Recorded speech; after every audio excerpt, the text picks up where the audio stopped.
Chcete vidět jedno kouzlo? Tada! A je pryč. Stop!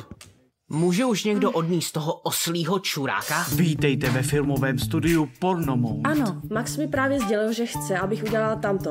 To s těma 3 chlapama a s tím prťousem, co Já je vím, že oblečený už jsem jako mluvila s tím kůže. agentem a už je to vyřešený. Nikdo nebude nikam strkat 3,5 ničeho. Režisér je vášnivý. Tohle neuděláme, Maxi. Chceš tam dostat výplatu, ne? Můžu najmout rodinu Mexikánců, kteří to udělají zadarmo a ještě mi posekají trávník. Ano, pojď sem! Maxi, klid! Můžu ti sehnat skrčky i transvestity, ale jenom ti říkám, že ti neseženou zakrslí transvestity.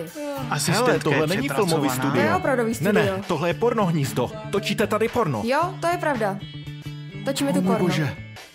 Víš O ty můj co? bože. Tohle je Zaměstnanci jsou nejlepší scénář, zhrození. co jsem kdy čet. A to jsem četl Lorence z Análie. Již Takže brzy akce! začne natáčení. Tohle je ta nejdebilnější věc, kterou si po mně kdy chtěl. Dokonce horší než muži v černém muži. To ještě musíme probrat.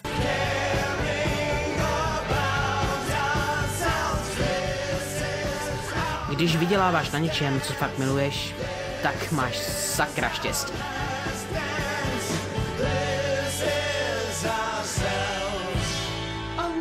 Filmy pro dospělé.